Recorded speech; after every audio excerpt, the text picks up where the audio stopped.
Hi friends, स्वागत आहे तुमचं माझ्या यूट्यूब चॅनलमध्ये।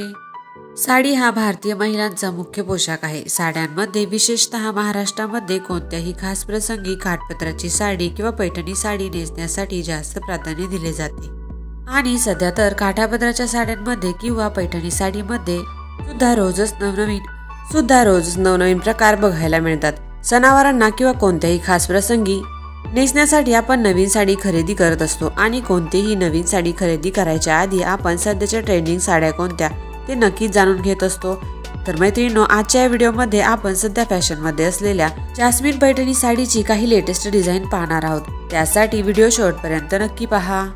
सध्या पैठणी साडीमध्ये किंवा काठापदराच्या साड्यांमध्ये अशा सॉफ्ट सिल्क फॅब्रिकच्या जास्मिन पैठणी साड्या खूपच फॅशनमध्ये आहेत। पूर्वी पैठणीमध्ये फारसे कलर्स किंवा कलर कॉम्बिनेशन नव्हते आणि डिझाईन्सही नव्हत्या, पण सध्या पैठणी साडीमध्ये नवनवीन कलर डिझायनर पॅटर्न पाहायला मिळतात। जर तुम्हाला पैठणीमध्ये लेटेस्ट पॅटर्न हवा असेल तर तुम्ही अशा जास्मिन मल्टी कलर वर्कची डिझायनर पैठणी नक्कीच खरेदी करू शकता। या साड्या कॉन्ट्रास्ट बॉर्डर मध्ये असल्याने आणखीनच अट्रॅक्टिव्ह दिसतात आणि बॉर्डरवर केलेले मल्टी कलर जास्मिन वर्क खूपच युनिक आहे आणि आयकॉनिक दिसते। या साड्या नेसल्यावर तुम्हाला पारंपरिक मॉडर्न लुक मिळेल।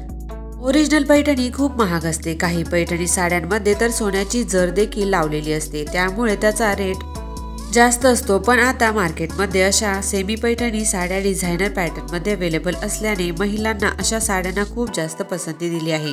या साड्या बजेट फ्रेंडली असून दिसायलाही स्मार्ट सुंदर दिसतात। कमी बजेटमध्ये असणाऱ्या अशा डिझायनर पैठणी साड्यांना मार्केटमध्ये भरपूर प्रमाणात मागणी देखील आहे आणि अशा सॉफ्ट सिल्क पैठणी साड्यांमध्ये भरपूर पॅटर्न देखील मार्केटमध्ये अवेलेबल आहेत।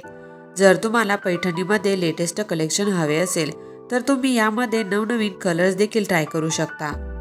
तर मैत्रिणींनो, व्हिडिओ आवडल्यास लाईक करा, आपल्या फ्रेंड्समध्ये देखील शेअर करा आणि असेच नवीन ट्रेंडिंग व्हिडिओ पाहण्यासाठी चॅनलला सबस्क्राईब करून शेजारील बेल आयकॉनवर क्लिक करा। धन्यवाद।